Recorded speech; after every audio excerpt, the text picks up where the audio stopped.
teman-teman pendengar suara kita. Selamat datang di episode kedua di podcastnya Suara Kita.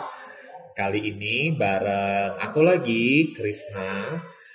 Bukan host favorit kalian ya kayaknya. Nah, kali ini aku mau ngobrolin soal isu HIV. Yang kebetulan banget nih kan lagi lumayan viral ya isu HIV ini. Apalagi kemarin sempat ada berita menghebohkan ya. Soal ratusan pemuda di sebuah kota yang terjangkit virus HIV ya. Nah, aku mau ngobrolin soal isu HIV dari sisi petugas lapangan atau PL. Nah, di sini aku lagi ngopi-ngopi cantik ya di kafe, biasalah ya. Kayak hidup Jaksel. Kopi susu. Aku mau nyapa dulu nih kakaknya. Halo Kak Hanam. Halo. Ampun, kayaknya cantik banget loh teman-teman. Sayang kalian nggak bisa lihat. Terima kasih ya Kak Anam udah mau menyempatkan nih datang habis kerja nih kan, wanita karir sibuk nih biasanya nih. Oke Kak Anam, nah aku mau ngobrolin isu HIV. Kak Anam nih udah hampir setahun lah ya jadi PL, tapi sebelum juga udah sempat kerja lainnya juga. Aku pengen kenalan sebenarnya sama Kak Anam di sini. Jadi cerita soal backgroundnya Kak Hanam dari sebelum pandemi, pas pandemi, dan sekarang kan jadi PL nih. Harapan kedepannya habis itu apa nih untuk Kak Hanam? Oke Kak Hanam, kita bisa kenalan dulu kali ya. Kak Hanam ini siapa dan lagi sibuk apa sekarang? Oke. Halo semuanya, nama aku Hanam. Aku seorang transpuan. Aku sekarang tinggal di Jakarta Selatan. Sekarang bekerja sebagai PL, petugas lapangan. Atau sekarang di program aku sebutannya peer leader. Peer leader. Nah, tugasnya tuh ngapain Kak kalau peer leader ini kerjaannya? Untuk kerjaan aku sekarang peer leader itu kita menjangkau, mendampingi, dan juga menelusuri. Jadi kayak semuanya dilakukan. Oke, ini menjangkau, menelusuri ini teman-teman ODIF ya Kak ya? Iya. Oke. Nah, gimana awalnya Kak Hanam jadi PL ini Kak? Ceritanya gimana tuh Kak? Sebelum aku jadi PL dulu aku dari kampung, aku bekerja sebagai pekerja biasa di kampung gitu kan. Terus pandemi perusahaannya bangkrut, aku merantau ke Jakarta. Setelah itu aku singgah di salah satu shelter, aku tinggal di sana.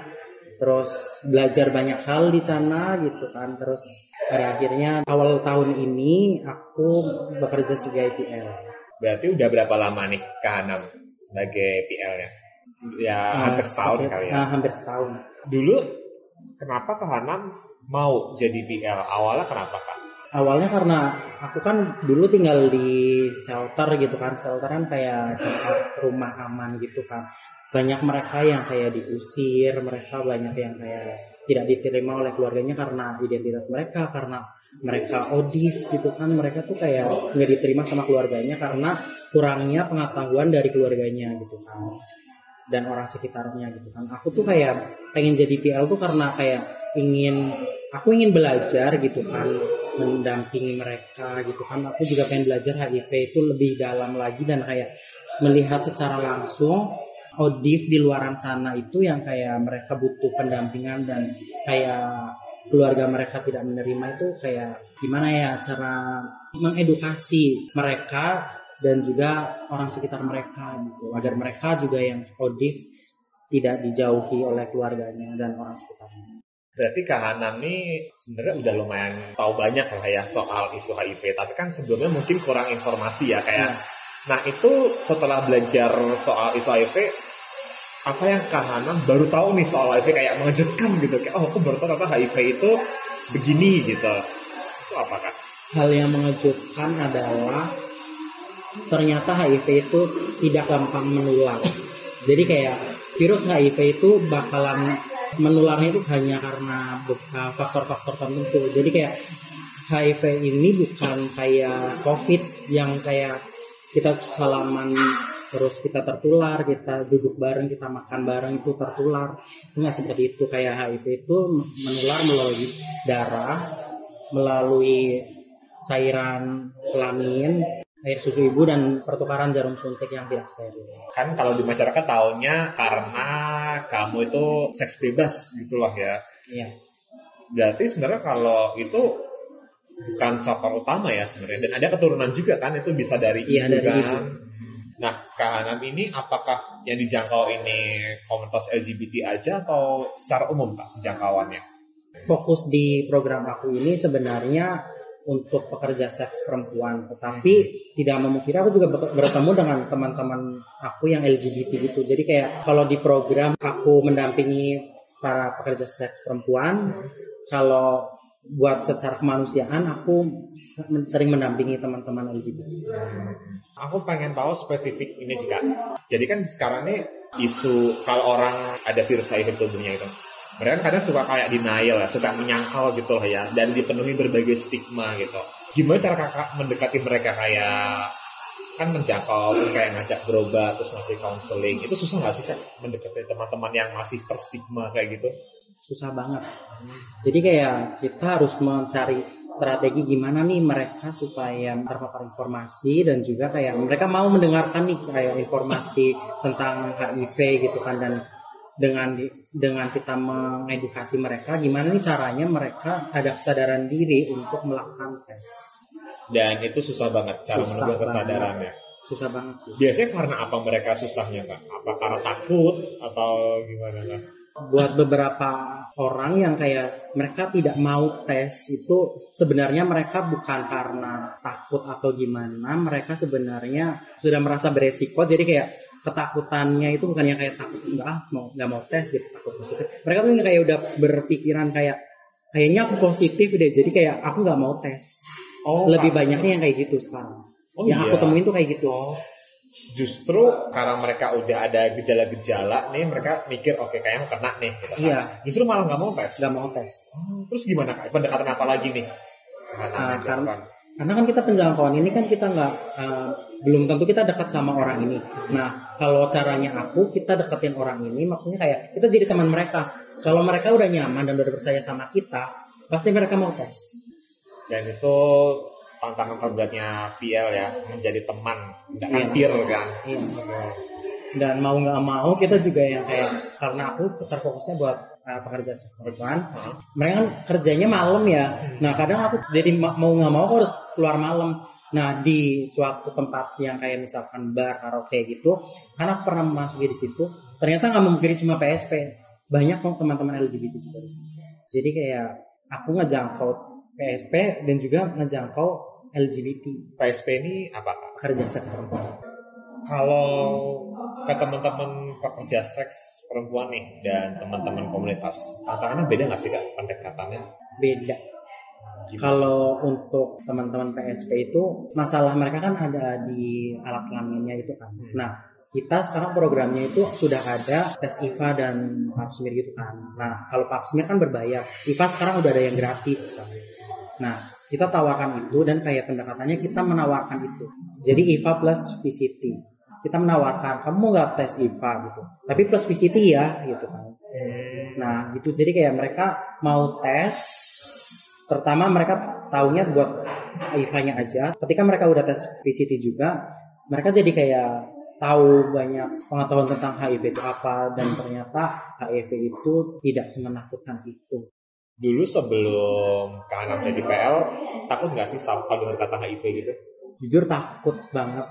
Ya mungkin karena masih awam banget, dan kayak tahunya aku dulu HIV itu kan mereka yang melakukan seks bebas gitu kan. Dan dulu aku nggak pernah melakukan hubungan seks, kayaknya aku nggak bakalan tertular gitu kan. Terus kayak waktu itu aku ketemu dengan orang dan diharuskan tinggal bareng, dan mereka open, aku odif gitu. Takut aku kan kayak, aduh ntar aku ketularan gimana, kita kan makan bareng, kita kan ini bareng gitu kan. Tapi kayak semakin kesini yang tadinya ada gap gitu, kayak aku harus kalau piring beda ya, nggak mau bareng sama kalian, karena tuh udah kayak setelah mengetahui HIV itu tidak segampang itu menular gitu, ya udah kita udah nggak ada gap, dan kayak ya udah kita selalu bersama, dan kayak udah nggak ada apa sih stuck di tengah-tengahnya gitu. nggak beda-bedain alat makan, udah kayak biasa aja lah ya. Iya udah biasa aja. Karena mereka juga yang kayak sehat kayak kita kan gak ada bedanya. Cuma bedanya mereka mengkonsumsi obat, kita tidak gitu. Stigma yang paling umum itu apa sih Kak soal HIV yang kayak ya elah ini lagi.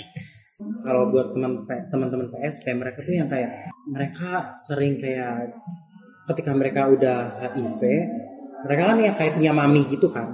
Jadi kayak mereka tuh yang kayak disuruh keluar di tempat kerjaan gitu. Padahal HIV ini kan resiko pekerjaan mereka ya. Iya. Justru karena mereka kena, mereka disuruh malah diusir gitu ya.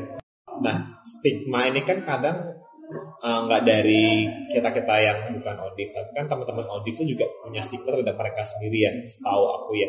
Itu apakah stigma ODIF terhadap diri mereka sendiri yang kita perlu tahu juga nih supaya kita bisa membantu juga? Mereka kayak merasa udah nggak bisa hidup lama, dan mereka yang kayak menstigma diri mereka kayak ya udahlah, nggak usah minum obat, ntar lagi juga mati. Yang kayak gitu-gitu sih untuk teman-teman yang pernah aku jangkau dan kayak tes gitu kan. Jadi mereka tuh putus asa, dan yang kayak mereka punya pasangan juga, mereka yang kayak ya udahlah nanti aku sama pasangan aku mati bareng aja gitu. Padahal mereka juga dia juga punya anak gitu kan. Apa dia nggak mau akses obat, sedangkan dia punya anak dan anaknya itu lahir ketika dia udah positif. Aku juga kebetulan punya dulu teman Twitter sih, tapi karena sering ngobrol jadi dekat. Dia waktu itu umurnya 19 tahun, cowok, gay. Dia waktu itu 2019, aku ingat banget itu pas awal pandemi, kan aku lagi di kampung kan waktu itu. Dia nge-WA kayak, Kak, aku tanda plus. Aku bingung kan, ini apa maksudnya? Kan COVID gitu. Gitu kan. Terus enggak, aku positif. Nah, aku di saat itu aku udah lumayan banyak tahu ya soal isu HIV gitu. Tapi aku nggak pernah ada teman yang ngaku aku baru kena gitu. Nah, responku yang baik itu kayak gimana Kak? Kalau misalnya tiba-tiba ada teman cerita gitu, aku positif gitu. Itu gimana kalau menurut Kak Hanam? Kalau aku pasti responnya akan yang kayak ngelihat kondisi dia dulu. Dia nangis, dia aduh aku positif gitu, maunya kayak cuma ngasih tahu kayak aku udah positif, tapi dia yang kayak nangis gitu. Pasti aku bakalan lihat kondisi dia dulu. Jadi kita bakalan yang kayak apakah dia setelah bilang aku positif, apakah dia akan ngeluh segala macam, nangis segala macam, atau yang mereka yang kayak yaudah aku positif, apa yang harus aku lakuin gitu kan. Itu respon kita terhadap mereka akan beda. Gitu. Jadi kayak aku sempat mendapatkan pelatihan tentang PFK, pertolongan pertama psikologi gitu kan. Kita terapin juga untuk kayak teman-teman ODIF yang masih positif gitu, ODIF baru, mereka yang kayak belum menerima diri mereka, dan mereka yang kayak ya udah gitu kan, itu kayak gimana cara menanganinya gitu kan. Jadi kayak kalau mereka yang nangis gitu kan, nangis terus kayak putus asa gitu, kita jangan sampai yang kita udah kamu tenang aja, dunia baik-baik aja. Itu jangan kayak gitu, malah justru menambah rasa khawatir mereka. Jadi justru kalau yang mereka yang ngeluh gitu, nangis-nangis, kita diem aja dengerin mereka. Dan kalaupun kita ketemu mereka nangis, udah biarin aja, apakah dia mau dipeluk atau enggak gitu kan. Jadi kayak kita cuma jadi pendengar dia aja, tunggu dia sampai tenang. Nah kalau dia yang udah tenang, jadi ketika mereka yang kayak reaksinya nggak nangis, nggak apanya, kayak ya udah karena mungkin itu resiko aku melakukan pekerjaan ini, ya udah apa yang harus aku lakuin gitu kan. Nah, ketika orangnya yang kayak sudah stabil gitu, kita arahin aja akses obat yuk. Nah mereka pasti bakalan yang kayak menggali informasi, ini obatnya fungsinya apa, apakah nanti bakalan sembuh atau bagaimana gitu kan. Mereka akan dikasih tahu gitu kan, kayak kita kasih tahu obat ARV ini buat menidurkan virus HIV yang ada di tubuh. Obat ini harus diminum seumur hidup, dan kamu akan baik-baik saja ketika kamu rutin dan selalu taat teratur minum obat. Tapi kalau kamu putus obat, ya mau gimana lagi, pasti virus itu akan berkembang dan lama-lama akan jadi AIDS. Jadi kayak ketika mereka yang kayak udah positif gitu kan, mereka yang kayak nanya, Kak aku harus gimana? Nah kalau mereka yang masih nangis, kita jangan ngasih tahu itu dulu. Tapi ketika mereka yang udah stabil, baru kita kasih tahu. Dan mereka yang kayak akan menggali sendiri, kayak mereka yang akan kepo sendiri. Nanti gimana kalau yang ini gitu, Kak ini aku minum obat ini gimana? Aku jamnya gini, aku telat sehari Kak, gimana Kak gitu kan? Pasti bakalan awal-awal mereka yang kayak malas minum obat Kak gitu segala macam. Nah dari situ kita mendekatkan diri ke mereka dan yang kayak kita jadi teman mereka, dan mereka yang ketika mereka udah stabil, mereka yang bakalan yang kayak nyari kita terus. Nah teman-teman, ini informasi yang tidak pernah aku baca dimanapun. Ini eksklusif nih di podcast Suara Kita. Tapi kalau misalnya aku kan taunya kalau baca soal HIV kayak oke, misalnya paling brosurnya kayak oke, kamu baru saja ditemukan ada virus HIV terdeteksi. Yang kamu lakukan adalah kayak mengunjungi klinik, minta obat, konseling dan lain-lain. Tapi belum pernah ada panduan gitu lah ya, kayak kalau misalnya kamu kenal orang yang ODIF, itu harus gimana gitu. Dan dari Kahanan nih cerita tadi, ternyata emang kita nggak bisa menyamakan respon ya. Ya pastinya kita sebenarnya pengen oke, lo positif, ya udah berobat. Ternyata kayak ada perlakuan gitu ya yang beda gitu. Nah Kak, sekarang kan lagi ada kampanye dunia gitu ya 90-90-90 gitu kan. Karena bisa jelasin nggak Kak soal itu? Karena bawa catatan nih teman-teman. Oke, aku bawa catatan. Silakan dibuka dulu. Bulan kemarin aku dapat pelatihan yang ke seluruh PL seluruh Indonesia mendapatkan pelatihan ini kan. Jadi kampanye ini intinya berfokus untuk mewujudkan 90% orang mengetahui status HIV-nya, 90% orang dengan HIV positif mengakses ARV, 90% orang dengan HIV positif stay dengan ARV-nya, sehingga terwujud pemutusan mata rantai penularan virus HIV. Nah ini kan targetnya 90% orang yang HIV tahu statusnya tadi yang pertama ya. Berarti kan bakal makin banyak nih Kak orang yang akan kita tahu nih statusnya karena mereka tes dan akhirnya mereka bisa berobat dan tetap minum obat gitu. Nah kamu kan ada berita kan Kak yang soal di kota itulah ya. Ada ratusan mahasiswa terjangkit virus HIV gitu. Kalau dari sudut pandang orang yang berjibaku nih melawan virus HIV, itu berita bagus nggak sih Kak? Atau berita buruk justru? Itu bisa jadi berita buruk dan bisa jadi berita bagus. Kalau menurut aku ya, ini bukan menurut kalian terserah, tapi kayak kalau menurut aku berita buruknya adalah karena mereka tahu di kota itu, jadi mereka yang kayak aku nggak mau punya pasangan orang kota itu, nggak mau temenan sama orang temen kota itu. Jadi kayak orang-orang di kota itu dijauhi. Justru dijauhi dengan orang-orang yang mereka yang belum terpapar informasi HIV. Nah, berita positifnya ketika ada paparan yang gitu. Tapi kalau menurut aku sih jangan sebutin kota ya. Kalau lebih baiknya tuh kayak di Indonesia aja gitu kan, biar lebih Indonesia mana nih gitu kan. Nah, kita bisa jadi kayak lebih banyak orang penasaran dan kepo apa sih HIV itu, gimana sih HIV itu. Nah di situ kita harus yang kayak kemarin waktu ada pelatihan juga, kayak kita harus ngasih apa nih di Google, kata kunci apa biar munculnya tuh informasi yang benar. Jadi kita gara-gara berita yang kayak gini kan orang lebih banyak kepo dan penasaran kan. Nah ketika paparan yang benar ini gitu kan, pasti mereka akan cari di Google atau di manapun gitu kan. Nah ini kesempatan kita buat mengedukasi masyarakat Indonesia sih. Kalau menurut aku gitu. Tadi kan terakhir 90% orang yang terinfeksi itu minum obat berkelanjutan lah ya. Nah, aku mau pakai temanku lagi nih. Ini rahasia, temanku gak bakal tahu juga, dan kalian juga gak akan tahu ini siapa orangnya. Dia tuh cerita, jadi waktu itu kan kami lagi masih intens ya komunikasikan sejak dia mengungkapkan statusnya ke aku. Dia cerita kayak, Kak aku minum ini, aku jadi susah tidur, jadi mimpi buruk. Nah, terus akhirnya dia beralih lah ke obat herbal.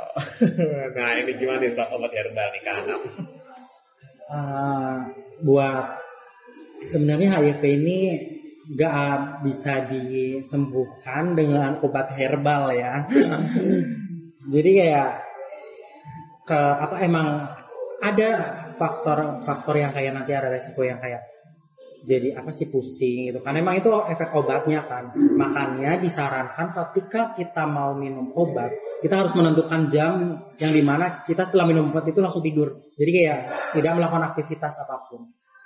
Ada juga teman aku, ada cerita di pendampingan aku, dia minta minum obatnya tuh siang. Nah, aku udah bilang nanti efeknya ini gitu kan. Dia kakak minumnya siang, dan ketika dia kerja, kak kok kelingan ya di tempat kerja, kok kayak mau pingsan kak gitu kan. Ya kan aku sudah bilang kamu akses minumnya ketika kamu mau tidur, udah aku bilang gitu kan. Dianya ngeyel, dia minum di siang hari. Wow, jadi sebenarnya iya sih, aku tahu kan juga teman-teman kan pada minum yang malam ya, jam 10-an gitu lah ya. Dan aku tuh juga kayaknya nih ya, temen aku nih, aku jadi gibahin teman aku, maaf ya.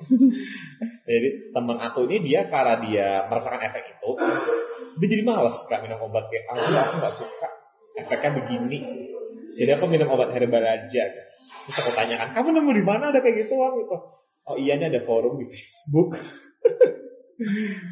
Nah itu juga yang kayak tadi berita yang tadi itu, jadi kayak membuat orang itu berpikiran yang kayak orang-orang yang nakal itu ya, kayak aku jualan obat herbal aja nih buat orang-orang HIV, bilang aja bisa menyembuhkan HIV gitu kan. Mereka tuh sebenarnya nyari kesempatan aja. Sebenarnya obat herbal itu tidak ada pengaruhnya buat virus HIV. Virus HIV itu bisa ditidurkan hanya dengan ARV. Oke, ingat ya teman-teman, jangan termakan omongan obat herbal. Ikutin aja kata Kak Hanam dan dokter pastinya ya, dan petugas kesehatan. Kak Hanam, ini kan udah hampir setahun ya jadi PL ya. Apa cerita yang paling Kak Hanam ingat banget nih selama jadi PL? Kayak kasus apa yang mungkin kayak, wow ini alasan aku semangat kerja gitu. Ini ceritanya bukan dari aku ya, maksudnya pengalamannya bukan aku yang alami, tapi teman aku sesama PL juga, dia yang cerita. Jadi waktu itu ada anak, dia masih di bawah umur banget, dia masih kayak 7 tahun 8 tahunan gitu kan, dia masih sekolah, dia yatim piatu, dia kayak sakit-sakitan gitu kan. Nah terus dibawalah tes, dan sama dokter dites, ternyata dia HIV positif. Nah, ternyata orang tuanya mereka meninggal karena AIDS kan, udah fase AIDS gitu kan. Dan dia yang kayak karena kurangnya informasi dan edukasi, orang tua dari teman-temannya ini pada ngadu bilang ke gurunya, bilang kepada pihak sekolahannya biar anak ini tuh dikeluarkan. Dan dari situ yang kayak ya ampun, kayaknya orang-orang terutama para perempuan dan kayak orang-orang yang belum teredukasi, kayak mereka juga harus lebih banyak dipaparin informasi tentang HIV gitu kan. Jadi kayak aku pengen yang kayak masuk di semua penjuru masyarakat gitu, bukan hanya untuk LGBT dan teman-teman populasi kunci lainnya gitu kan. Jadi kayak aku pengen semua orang bisa mendapatkan informasi tentang HIV ini, agar kayak kejadian yang tadi itu, yang kayak anak masih kecil itu didiskriminasi dan nggak diperbolehkan buat belajar, nggak bakalan terulang lagi gitu. Menurut Kak Hanam, kenapa kan kampanye HIV ini kan gede-gedean banget ya, di mana-mana kita bisa dengan mudah dan infonya sering lewat. Kok orang belum paham ya Kak soal HIV itu, kenapa ya Kak?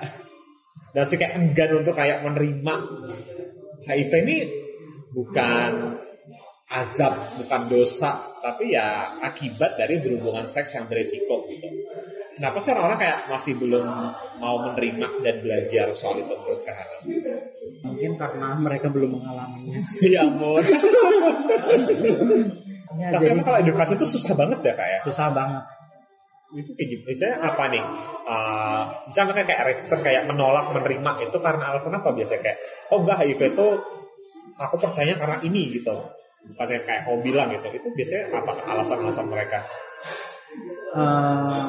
Alasan mereka tuh sebenarnya kayak mereka nggak mau percaya. Mereka tuh yang kayak karena gimana ya, karena mungkin kekuatan kita juga yang kayak aku terutama ya, yang kayak aku mungkin masih terlalu muda dan mereka yang kayak udah tua, maaf bukan tua, kayak mereka lebih di atas aku gitu kan. Jadi kayak mereka yang kayak nggak, lebih seringnya kalau yang di aku yang kayak mereka menolak itu karena tahu apa sih kamu anak muda gitu kan, anak muda tahu apa sih ngasih tahu gitu-gituan. Enggak, HIV itu menular karena mereka tuh yang kayak sering gondong di pasangan, mereka yang seks bebas gitu. Jadi kayak mereka yang kayak taunya itu aja gitu. Jadi yang kayak HIV itu gampang menular dan segala macam. Mereka yang kayak informasi yang seperti itu yang mereka jadikan patokan sih. Jadi kayak informasi baru yang kayak dari teman-teman PL itu akan lebih susah gitu buat diterima sama mereka. Karena itu juga sih kayak usia gitu kan, kayak usia aku terutama kan, usia aku sama yang orang yang aku edukasi jauh gitu kan kadang gitu kan. Jadi mereka yang kayak enggak gitu kan. Dan juga yang kayak mereka mungkin belum siap dan rasanya kayak aku sehat-sehat aja gitu. Jadi kayak aku nggak percaya kamu gitu kan. Jadi kayak mereka yang nggak mau tahu informasi itu. Ketika mereka udah mendapatkan gejala, mereka baru nyariin kita. Dan tadi aku bilang mereka belum ngerasain aja gitu kan. Ya benar gitu. Jadi kayak kalau di kasusnya selama aku jadi PL ini kayak gitu. Jadi kayak mereka yang pas pertamanya itu karena mereka beresiko juga kan, tapi kayak mereka yang kayak enggak, aku sehat gitu kan, tapi kayak mereka belum ngerasain. Ketika mereka udah ngerasain, mereka baru nyariin kita. Oke. Berarti ya karena tadi itu ya mungkin ya karena stigma juga ya, kayak enggak gitu. Iya. Dan HIV ini kan bukan virus yang kayak ini kan, misalnya masuk virusnya terus langsung ada gejalanya gitu kan, enggak kan, dia harus nunggu dulu kan. Nah sekarang kan bisa dibilang udah lebih leluasa ya kita bergerak ya kan, udah nggak ada PSBB, masih ada sih PSBB tapi yang pertama kan gitu. Sekarang gimana Kak gaya Kahanan bekerja nih, apakah kan dulu kan online terus nih gitu kan, nah, sekarang kan offline ada yang berbeda nggak sih Kak sekarang strategi pendekatannya? Dulu kan kita kan Zoom meeting mulu. Sekarang beruntungnya aku pas aku mulai kerja jadi PL ini udah pandemi udah nggak terlalu ini kan. Jadi kayak kalau aku kan langsung on the spot gitu ke tempatnya, kayak panti pijat segala macam gitu kan, tempat-tempat yang benar-benar yang resiko banget gitu kan. Nah sekarang tuh yang kayak mereka udah buka dan kayak kita bisa masuk gitu, dan kayak kita bisa ngadain mobilisasi klien di sana, kita bisa ngajak tes orang di sana langsung tanpa mereka harus keluar gitu kan. Mereka kan kayak di suatu tempat gitu kan, di PP gitu kan gitu. Dan juga teman-teman yang kayak di luar yang kayak mereka yang online juga, kita masih online juga buat ngajakin mereka yang mau tes gitu. Dan kita dulu ini cerita dari teman aku, dulu waktu masih pandemi mereka tuh nggak bisa ngedampingin sepenuhnya sampai selesai. Jadi kayak mereka ya udah nganterin ke puskesmas mana, layanan mana, ya udah mereka kita nunggu di depan, dan mereka yang sendiri gitu, mereka bingung gitu kan. Dan jadi kayak mereka nggak mau tes gitu kan. Nah sekarang karena udah pandemi udah mulai menghilang gitu kan, kita bisa mendampingi sampai akhir. Itu sih perbedaannya. Oke, kita sekarang sudah menuju nih akhir interview, wawancara aneh ya. Ini ngobrol di podcast kita, podcast suara kita. Kahanan kan udah bekerja sebagai PL nih. Apa yang berbeda dari Hanam yang dulu dengan Hanam yang hari ini? Hanam yang dulu, Hanam yang takut dengan HIV. Mungkin aku juga dulu mendiskriminasi juga ya gitu kan. Sekarang yang kayak Hanam yang sekarang adalah Hanam pembela mereka yang didiskriminasi. Keren banget Kahanam emang ya jujur deh. Nah, Kahanam mau ngapain lagi nih ke depannya? Target apa lagi nih Kahanam yang ingin dicapai, mimpi-mimpinya? Banyak sih mimpi yang ingin aku capai, terutama ya kayak mungkin stigma itu tetap ada ya, tapi kayak aku pengen orang-orang tuh banyak mengetahui informasi-informasi tanpa mereka tuh harus yang kayak kamu tuh harus tahu informasi ini gitu. Maunya kayak dengan keterpaksaan. Jadi kayak aku tuh pengen yang kayak bisa mengedukasi mereka tanpa harus yang kayak mereka tuh menolak gitu kan. Mereka yang kayak mencari informasi kepada kita gitu kayak teman-teman gitu. Dan juga untuk PL, aku sebagai PL gitu kan, aku pengen menjadi PL yang lebih banyak pengalaman sih. Kayak kasus pengen tahu banyak ini kan kasus kayak incasnya aku di Jakarta Selatan kan. Nah, aku berharap yang kayak orang-orang Jakarta Selatan itu yang kayak yang hidupnya anak jaksel banget gitu kan. Jangan cuma anak jakselnya aja gaya-gayaan gitu kan. Keluar malam gaya ini itu segala macam, tapi kayak mereka juga punya banyak wawasan lah gitu kan. Maksudnya mereka aware dengan kesehatan mereka terutama buat reproduksi mereka sih. Keren banget Kak Hanam. Terima kasih udah mau ngobrol-ngobrol untuk podcastnya Suara Kita ya. Oke, jadi teman-teman seperti kata Kak Hanam tadi ya, HIV ini bukan kutukan ya. Dan kita sebagai seorang manusia yang baik pastinya tidak boleh menstigma, karena stigma itu membunuh, justru bisa membunuh orang lain dan membunuh kita sendiri ternyata ya. Oke. Kak Hanam terakhir sebagai penutup banget nih Pak. Pesan Kak Hanam ke teman-teman di sana yang di luar sana yang mungkin akan mendengarkan podcast ini. Semoga mereka dengerin ya dan dengerin kata-kata Kak Hanam yang ini nih. Terakhir Kak. Jauhi virus HIV-nya, bukan orangnya. Oke, terima kasih Kak Hanam sudah ngobrol-ngobrol. Semoga sukses selalu. Amin. Semoga bisa menjadi PL yang lebih kece badai dahsyat membahana. Amin. Terima kasih Kak Hanam. Sama-sama.